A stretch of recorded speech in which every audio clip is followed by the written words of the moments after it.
퇴근길, 저 멀리 보이는 아파트 현관등이 흐릿하게 빛났다. 12시가 넘은 시간 품질불량 보고서 때문에 또다시 야근이었다. 평소 같으면 현관문을 열자마자 혜진이 밥은 먹었어? 라고 물어왔을 텐데 요즘은 그런 인사도 사라진 지 오래다. 문을 열면 어둠뿐이다. 카드키를 대고 집 안으로 들어서자 현관에 낯선 택배 상자가 하나 더 쌓여 있었다. 요 몇 달 새 혜진은 온라인 쇼핑에 집착하는 듯했다. 처음엔 단순한 취미라 생각했지만 이제는 거의 매일 택배가 온다. 상자 위에는 아침에 내가 두고 간 쪽지가 그대로였다. 품질 검사 회의 때문에 또 늦을 것 같아. 열다가 만라면 그릇도 아침 그대로였다. 혜진은 또 저녁도 걸은 모양이다. 안방 문틈으로 새어나오는 빛이 희미했다. 넥타이를 풀며 문을 살짝 밀었다. 혜진은 침대에 누워 핸드폰을 보고 있었다. 왔어?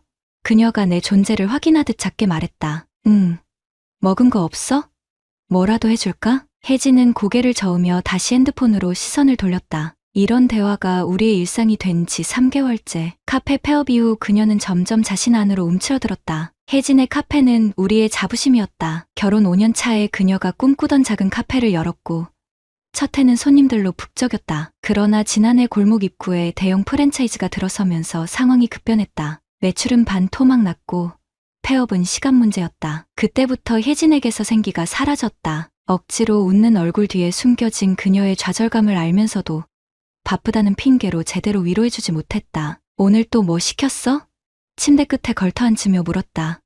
그냥 화분. 그녀의 목소리에는 열정이 실종된 지 오래였다. 다음날 오전 회사에서 긴급 품질회의가 소집되었다. 핸드폰을 무음으로 돌리고 회의실에 들어갔다. 2시간 후 확인한 메시지함에는 혜진의 문자가 있었다. 도연아, 우리 이야기 좀 할 수 있을까? 요즘 나 많이 힘들어. 그렇게 또 하루가 지났다. 혜진과의 대화는 결국 이뤄지지 않았다. 그 다음날도 매일 터지는 문제들 사이에서 아내의 메시지는 언제나 후순이었다. 일주일 후 현관 앞에 놓인 택배 상자 옆에서 혜진과 낯선 남자의 웃음소리를 들었다. 문을 열자 혜진과 택배기사로 보이는 남자가 서 있었다. 집에 있어도 되냐고 물어봤더니 사모님이 여기 두고 가도 된다고 하셔서요. 남자가 미소를 지으며 말했다. 아, 네. 어색하게 대답하며 상자를 받았다. 그럼 안녕히 계세요. 그가 인사하며 돌아섰다. 혜진의 눈빛이 그를 쫓았다. 요새 저 기사님이 자주 와.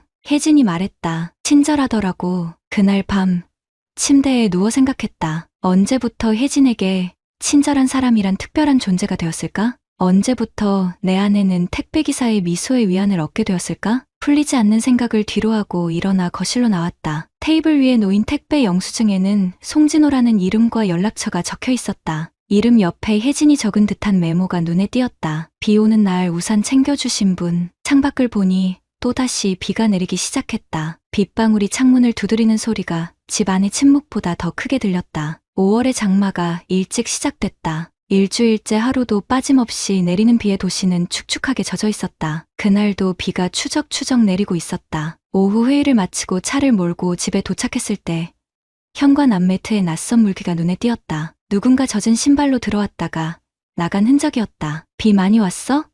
집에 들어서자 혜진이 물었다. 오랜만에 들어보는 그녀의 목소리였다. 얼굴에 화장기가 어렴풋이 보였다. 언제부터인가 그녀는 방에만 틀어박혀 화장도 하지 않았는데 오늘은 달랐다. 응, 많이 오더라. 혜진의 목소리에는 활기가 돌아온 듯했다. 부엌 선반에 새로운 머그잔 2개가 말려 있었다. 거실 테이블에는 도톰한 책 1권. 평소 혜진이 읽던 스타일은 아니었다. 오늘도 택배 왔었어? 응, 비가 많이 왔는데 택배 기사님이 완전 젖은 채로 왔더라고. 불쌍해서 잠깐 들어오라고 했어. 커피 1잔 정도는 괜찮잖아. 자연스럽게 들리는 목소리였지만 혜진의 눈빛은 어딘가 달랐다. 마치 오랜만에 빛을 본 사람처럼 반짝였다.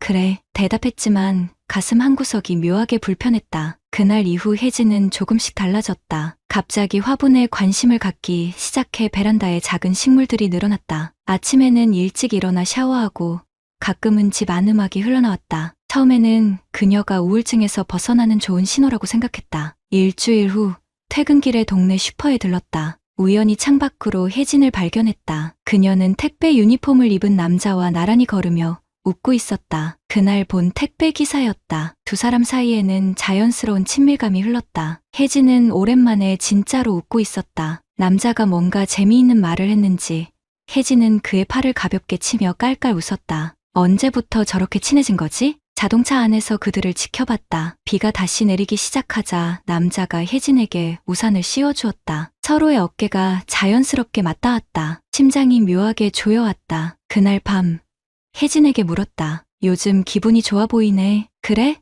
그런가? 그녀는 시선을 피하며 답했다. 그냥 좀 나아진 것 같아. 그 택배기사랑 자주 보는 것 같던데. 혜진의 손이 잠시 멈췄다. 가끔 마주치면 인사하는 정도야. 친절한 사람이라서. 친절한 사람. 그 단어가 가슴에 박혔다. 언제부터 나는 혜진에게 친절한 사람이 아니게 된 걸까? 다음 날 회사에서 연락이 왔다. 긴급 출장으로 이틀간 지방에 내려가야 했다. 집에 전화했을 때 혜진은 의외로 담담했다. 그래, 조심히 다녀와. 출장 첫날 밤 호텔에서 혜진에게 전화했지만 받지 않았다. 문자도 읽지 않았다. 불안한 마음에 다시 걸었지만 여전히 응답이 없었다. 한밤중에 깨어 다시 전화했을 때도 마찬가지였다. 다음 날 오후 갑자기 폭우가 쏟아져 출장 일정이 일찍 끝났다. 집에 미리 연락하지 않고 돌아가기로 했다. 혹시 혜진이 걱정할까 싶어 선물도 샀다. 괜히 불안한 마음에 내 발걸음은 점점 빨라졌다. 아파트에 도착했을 때였다. 우리 집 앞에 택배 트럭이 서 있었다. 진호라는 이름표를 단 그 남자가 우리 아파트 입구에 서 있었다. 그의 옷은 비에 젖어 있었지만 얼굴은 밝게 웃고 있었다. 손에는 작은 꽃다발이 들려 있었다. 전에 없던 광경이었다. 차를 세우고 한참을 그를 지켜봤다. 그는 우리 아파트로 들어갔다가 10분 후에 빈손으로 나왔다. 꽃은 누구에게 전해진 걸까? 비에 젖은 그의 등이 멀어질 때까지 나는 차 안에서 움직이지 못했다. 집으로 향하는 발걸음이 무거웠다. 현관 비밀번호를 누르는 손이 떨렸다. 문을 열자 달콤한 향기가 풍겼다. 거실 테이블 위에는 와인 2잔과 작은 케이크가 놓여 있었다. 그리고 그 옆에는 내가 본 꽃다발이 꽂혀 있었다. 혜진아? 아무 대답이 없었다. 욕실에서 물소리가 들렸다. 혜진이 샤워 중인 것 같았다. 케이크 위에는 작은 카드가 놓여 있었다. 손이 떨리는 것을 느끼며 집어들었다. 내 곁에 있어줘서 고마워요. 타인의 필체였다. 진호의 거심이 분명했다. 다리에 힘이 풀렸다. 욕실 문 앞에서 멈춰섰을 때 물소리 아래 혜진의 작은 웃음소리가 들렸다. 그리고 머릿속에 번개처럼 스치는 생각. 내가 없는 사이 그 남자의 다 젖은 손이 우리 집 문을 열었다. 와인 잔, 케이크, 그리고 낯선 필체의 카드가 내 눈앞에 선명했다. 욕실에서 들려오는 웃음소리. 심장이 귓가에서 쿵쾅거렸다. 몸이 저절로 뒤로 물러났다. 이게 현실인지 악몽인지 구분할 수 없었다. 한 발짝, 또 한 발짝. 욕실 문 앞에서 멈췄다. 손잡이를 잡을까 말까 망설이는 순간 물소리가 멈췄다. 온몸이 얼어붙었다. 문이 조금씩 열리는 소리. 습한 수증기가 밀려 나왔다. 진호 씨, 수건 좀. 혜진의 목소리가 흘러나오다 멈췄다. 우리의 시선이 허공에서 마주쳤다. 그녀는 수건 하나만 둘러싼 채였다. 얼굴이 창백해졌다. 누군가 목을 조르는 듯 숨이 막혔다. 도연아? 그녀의 목소리가 떨렸다. 왜 이렇게 일찍 왔어? 질문이 내 귀에 들어오지 않았다. 머릿속에 하얀 정적만 가득했다. 다리가 후들거려 벽을 짚어야 했다. 누구 찾았어?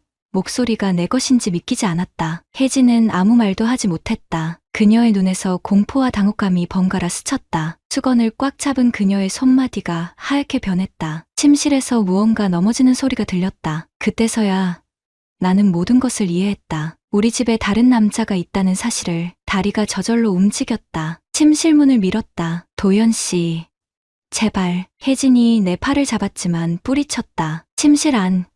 그 남자가 허둥지둥 바지를 입고 있었다. 택배 기사 송진호. 창백한 얼굴로 나를 바라봤다. 나는 그를 죽이고 싶었다. 아내를 훔친 그 남자의 목을 조르고 싶었다. 주먹이 저절로 쥐어졌다. 당신이 진호 씨야?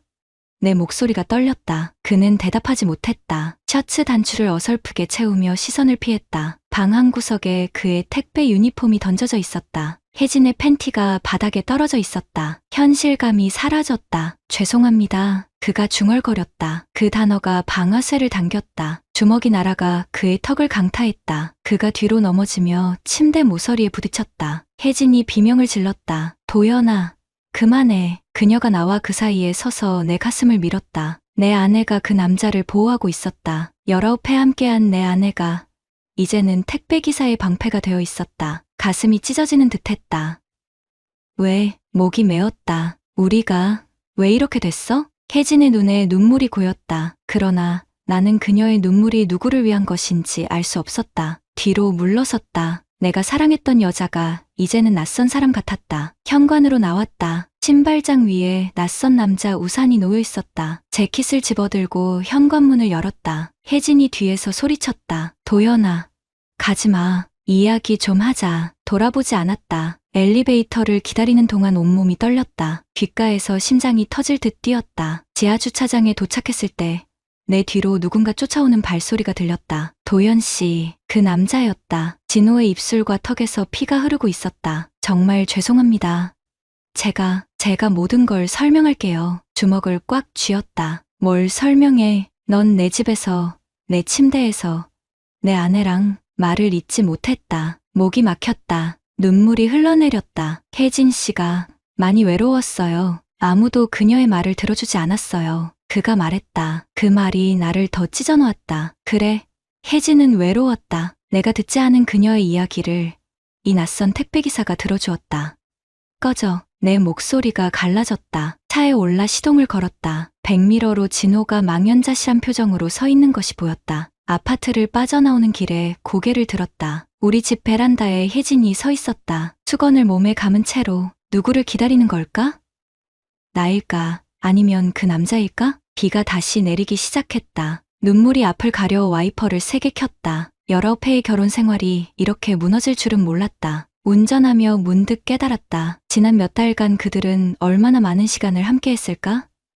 내가 늦게 퇴근하는 사이 그들은 우리 집에서, 우리 침대에서 속이 뒤집어지는 느낌이었다. 도로변에 차를 세우고 문을 열었다. 신선한 공기가 필요했다. 폭우 속에 머리를 쥐어뜯었다. 이제 어떻게 해야 하지? 무릎이 꺾이며 도로변에 주저앉았다. 비가 내 얼굴을 쓸어내렸다. 우산도 없이 걸어가는 사람들이 의아한 눈으로 나를 바라봤다. 그들에게 나는 빗속에 주저앉은 한 남자일 뿐이었다. 아무도 내 가슴 속에 무너진 세계를 볼 수 없었다. 핸드폰이 울렸다. 액정에 혜진의 이름이 떠올랐다. 1번, 2번, 3번. 받지 않았다. 이제 그녀의 목소리를 들을 자신이 없었다. 빗물에 흠뻑 젖은 채로 다시 차에 올랐다. 갈 곳이 없었다. 내 집에는 더 이상 돌아갈 수 없었고 이 늦은 시간에 친구에게 갈 수도 없었다. 결국 도착한 곳은 회사 근처 모텔이었다. 체크인하며 문득 생각했다. 혹시 그들도 이런 곳에서 만났을까? 방 안에 들어서자마자 무릎이 꺾였다. 침대에 주저앉아 고개를 숙였다. 온몸에서 힘이 빠져나갔다. 그제야 울음이 터져나왔다. 어린아이처럼 소리내어 울었다. 핸드폰에 다시 알림이 울렸다. 혜진이 보낸 메시지였다. 도연아, 제발 돌아와. 모든 걸 설명할게. 미안해. 화면을 끄고 침대에 누웠다. 천장을 바라보며 생각했다. 어떻게 하면 내 아내의 불륜 장면을 지울 수 있을까? 어떻게 하면 이 찢어진 가슴을 다시 붙일 수 있을까? 답은 알 수 없었다. 다만 한 가지 확실한 것은 오늘 본 것들은 결코 잊을 수 없다는 사실이었다. 그리고 빗소리만이 내 울음소리를 덮어주었다. 모텔 창문으로 새어들어오는 햇살에 눈을 떴다. 순간 낯선 천장에 당혹감이 밀려왔다. 그리고 곧 어제의 기억이 파도처럼 밀려들었다. 혜진과 그 남자, 우리 침실에서 가슴이 다시 조여왔다. 침대에서 일어나자 온몸이 쑤셨다. 휴대폰을 확인했다. 혜진에게서 온 부재중 전화가 20건, 문자 메시지가 15건. 모두 무시했다. 거울 속 내 얼굴은 핏기 없이 창백했다. 부어오른 눈과 주름진 셔츠. 43세 중년 남자가 하루 만에 10살은 더 늙어 보였다. 회사에 연락해 휴가를 냈다. 이유를 묻는 과장의 질문에 가정사라고만 답했다. 샤워를 하고 나와 한참을 앉아 있었다. 어제 입은 옷에서는 여전히 비냄새가 났다. 정오가 되어서야 집으로 향했다. 현관 비밀번호를 누르는 손이 떨렸다. 문이 열리자 혜진이 거실 소파에 앉아 있었다. 부어오른 눈으로 보아 밤새 울었던 것 같았다. 우리의 시선이 마주쳤다. 왔구나? 그녀의 목소리가 떨렸다. 대답하지 않고 침실로 향했다. 침대 시트는 새 것으로 바뀌어 있었다. 어제의 흔적을 지운 것이다. 옷장을 열어 캐리어를 꺼냈다. 필요한 옷가지를 던져 넣기 시작했다. 혜진이 문가에 서서 나를 지켜보고 있었다. 도연아, 우리 이야기 좀 하자. 그녀의 목소리가 갈라졌다. 여전히 대답하지 않고 서랍을 열어 양말과 속옷을 꺼냈다. 손이 떨려 물건들이 바닥에 떨어졌다. 화가 치밀어 올랐다. 제발 도연아, 내가 잘못했어. 그건 알아. 하지만 뭐? 고개를 들었다. 내 목소리가 낯설게 들렸다. 혜진은 말을 잇지 못했다. 그녀의 눈에서 눈물이 흘러내렸다. 어떻게 설명할 건데? 냉정하게 물었다. 어떻게 설명하면 내가 어제 본 걸 지울 수 있을 것 같아? 그 사람이 날 안아줬을 뿐인데 그게 그렇게 큰 죄였을까? 혜진의 목소리가 작았다. 그 말에 가슴이 무너져 내렸다. 안아줬다니 그게 그녀의 변명인가? 눈앞이 하얘졌다. 그럼 그 손이 내 집 문까지 열게 했어야 했냐? 혜진은 고개를 떨궜다. 침묵이 길게 이어졌다. 캐리어를 다투며 물었다. 얼마나 오래됐어? 2달. 그녀의 대답이 가시처럼 꽂혔다. 2달. 내가 야근하는 사이 그들은 2달 동안 만난 것이다. 다시 폭발할 것 같은 분노를 억눌렀다. 그 사람이 진심으로 날 봐줬어. 혜진이 말을 이었다. 넌 항상 회사 일이 우선이었잖아. 내가 폐업하고 얼마나 힘들었는지 넌 한 번도 물어보지 않았어. 분노가 슬픔으로 변했다. 그녀의 말이 맞았다. 나는 그녀의 고통에 둔감했다. 사업 실패 후 그녀의 우울함을 대수롭지 않게 여겼다. 하지만 그것이 외도의 이유가 될 수는 없었다. 그래서 바람 피우는 게 정당화돼? 목소리가 떨렸다. 아니, 그런 건 아니야. 그냥 그 사람은 내 말을 들어줬어. 나를 봤어. 여자로 봤어. 여자로 봤다는 말에 가슴이 쿡 찔렸다. 언제부터 나는 혜진을 아내가 아닌 그저 집에 있는 사람으로 대했던 걸까? 캐리어를 들고 침실을 나왔다. 거실에 서서 주변을 둘러봤다. 19회 함께한 우리 집. 이제는 더 이상 내 집이 아닌 것 같았다. 어디 가려고? 혜진이 물었다. 모텔에 있을 거야. 당분간. 그러지 말고 내가 나갈게. 내가 잘못한 거니까. 고개를 저었다. 그러지 마. 이 집은 내가 있어. 난 여기 있을 수 없어. 현관으로 향했다. 혜진이 내 팔을 붙잡았다. 그녀의 손길이 화상처럼 느껴졌다. 도연아, 우리 다시 시작할 수 없을까? 내가 정말 잘못했어. 그 사람 다시는 안 만날게. 제발. 그녀의 눈에는 진심이 담겨 있었다. 하지만 내 마음속 신뢰는 이미 산산조각 났다. 다시 시작. 혜진아, 넌 내 침대에서 다른 남자와 말을 잇지 못했다. 목이 메였다. 혜진이 무릎을 꿇었다. 제발 날 버리지 마. 그녀의 모습이 비참했다. 한때 내가 그토록 사랑했던 여자가 이제는 울며 매달리는 낯선 사람이 되어 있었다. 난 널 버리는 게 아니야. 조용히 말했다. 넌 이미 날 버렸어. 문을 열고 밖으로 나왔다. 엘리베이터 안에서 등 뒤로 혜진의 흐느낌이 들렸다. 가슴이 찢어질 것 같았지만 더 이상 돌아볼 수 없었다. 차에 캐리어를 싣고 시동을 걸었다. 핸드폰이 울렸다. 혜진이 아닌 회사 동료였다. 도연아, 괜찮아? 갑자기 휴가라고 해서. 응, 가정일이 좀 있어서. 담담하게 대답했다. 뭐 문제 있어? 도울 일 있으면 말해. 잠시 침묵했다. 이혼할 것 같아. 전화기 너머로 놀란 숨소리가 들렸다. 무슨, 갑자기 왜? 혜진이가 바람 폈어. 말을 내뱉는 순간 현실이 되었다. 아내의 외도, 이제는 부인할 수 없는 사실이 되었다. 내가 변호사 아는 형 소개해줄게. 상간자 위자료도 청구할 수 있어. 상간자, 그 단어가 가슴을 찔렀다. 법적으로 진호에게 책임을 물을 수 있다는 것. 그것이 나에게 무슨 위안이 될까? 차를 출발시키며 백미러로 아파트를 한 번 더 바라봤다. 우리의 보금자리였던 그곳은 이제 내게 가장 차가운 장소가 되었다. 집 밖의 비보다 더 차갑게 나를 적셨다. 6달. 내 인생이 완전히 뒤바뀐 지 6달이 지났다. 원룸에서의 삶도 이제는 익숙해졌다. 처음에는 19회 만에 혼자 자는 밤이 너무 길고 춥게 느껴졌지만 시간이 약이라고 했던가. 이제는 텅 빈 침대도 그저 내 일상의 일부가 되었다. 이혼 조정이 끝난 날 법원 복도에서 혜진을 마주쳤다. 그녀는 많이 야위어 있었다. 까만 치마 정장에 화장기 없는 얼굴. 우리는 서로의 눈을 피했다. 도연 씨,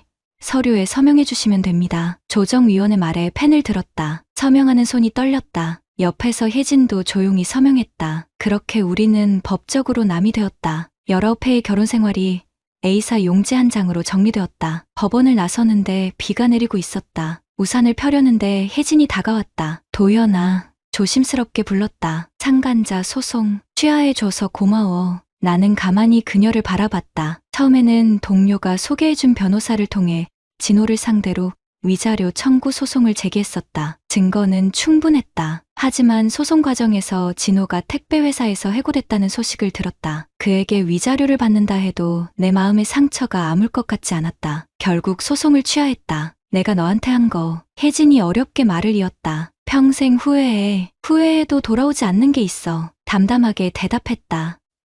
알아. 그녀의 눈에 눈물이 고였다. 그래도 가끔은 내가 어떻게 지내는지 궁금해. 비가 점점 거세게 내렸다. 사람들이 우산을 쓰고 분주히 지나갔다. 너는? 내가 물었다. 친정에 있어. 엄마가 많이 도와줘. 그녀가 머뭇거리다 말했다. 그 사람 다시는 안 만났어. 잘 됐네. 더 나눌 말이 없었다. 비가 우리 사이로 내렸다. 혜진에게 우산을 씌워주고 싶은 충동이 들었지만 그건 더 이상 내 역할이 아니었다.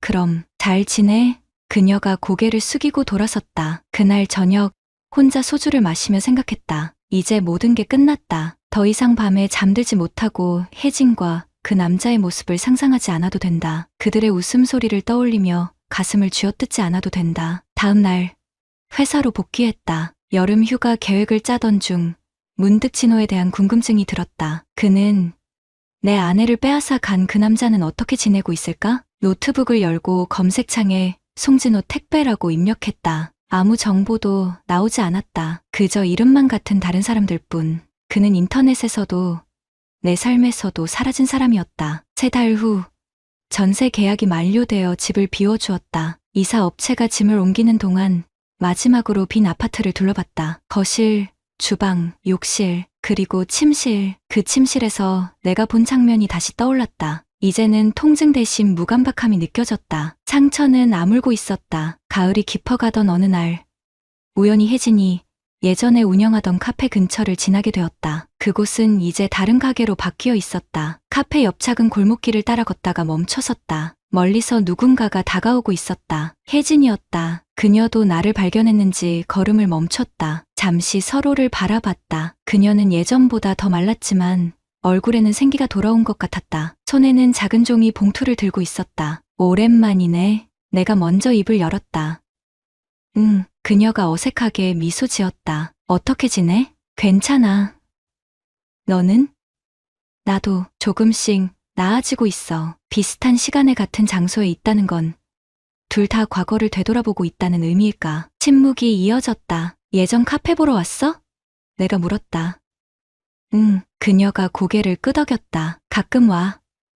그냥 다시 시작하기 전에 과거와 인사하려고. 다시 시작? 응. 이번에는 작은 플라워 숍을 열 거야. 그녀의 눈에 희미한 빛이 돌았다. 꽃은 내가 잘할 수 있을 것 같아. 카페 쪽을 다시 바라봤다. 창문에는 폐점 안내라는 종이가 여전히 붙어 있었다. 누구도 그것을 떼어내지 않은 채로 마치 우리의 결혼처럼 끝났지만 흔적은 남아있는. 혜진아. 오랜만에 그녀의 이름을 불렀다. 넌 왜 그랬어? 그녀는 한참을 침묵했다. 그리고 조용히 말했다. 외로웠어. 내가 실패했을 때 아무도 날 봐주지 않는 것 같았어. 그녀의 목소리가 떨렸다. 그 사람은 그저 내 이야기를 들어줬을 뿐인데 날 봐준 것만 같았어. 그래서 그게 우리 모든 걸 버릴 만한 가치가 있었어? 아니, 그런 건 아니었어. 그녀의 눈에 눈물이 고였다. 그때는 몰랐어. 내가 얼마나 소중한 걸 잃게 될지. 가슴에 묘한 감정이 밀려왔다. 분노도 미움도 아닌 그저 쓸쓸함. 내가 사람을 잘못 만났어. 내가 말했다. 날 만나서 그렇게 생각하지 마. 그녀가 고개를 저었다. 내가 잘못한 거야. 너는 좋은 남편이었어. 좋은 남편, 과연 그랬을까? 나는 정말 혜진에게 충분한 관심을 기울였을까? 그녀의 사업이 어려워질 때 옆에 있어 주었을까? 나 역시 완벽하지 않았다. 다만 외도의 선을 넘지 않았을 뿐. 이제 뭐가 되든 행복했으면 좋겠어. 진심을 담아 말했다. 혜진의 눈에서 눈물이 흘러내렸다. 너도 우리는 더 이상 남남이지만 그날만큼은 서로의 상처를 이해하는 사람들이었다. 골목을 나와 각자의 방향으로 걸어갔다. 돌아보지 않았다. 돌아봐도 더 이상 우리가 아니니까. 다음 날 아침에 눈을 떴을 때 창밖으로 비가 내리고 있었다. 옷을 입고 우산을 집어들었다. 현관문을 열고 밖으로 나서자 낯선 공기가 맞이했다. 그것은 슬픔도 분노도 아닌 새로운 시작의 공기였다. 우산을 펴고 빗속을 걸었다. 사람들은 비를 피해 서둘러 걸었지만 나는 천천히 걸었다. 이제는 문 앞에서 누군가를 기다리지 않아도 됐다. 내 삶의 문을 여는 건 오직 나 자신뿐이었으니까. 문득 고개를 들어 하늘을 보았다. 어둡게만 보이던 구름 사이로 희미한 빛이 새어나오고 있었다. 비는 여전히 내리고 있었지만 그 너머에는 언젠가 맑은 하늘이 있으리라는 약속이 보였다. 구독자님들, 오늘 사연 댓글로 공유해 다른 분들과 함께 의견 나눠보세요. 저도 읽어보며 소통하겠습니다.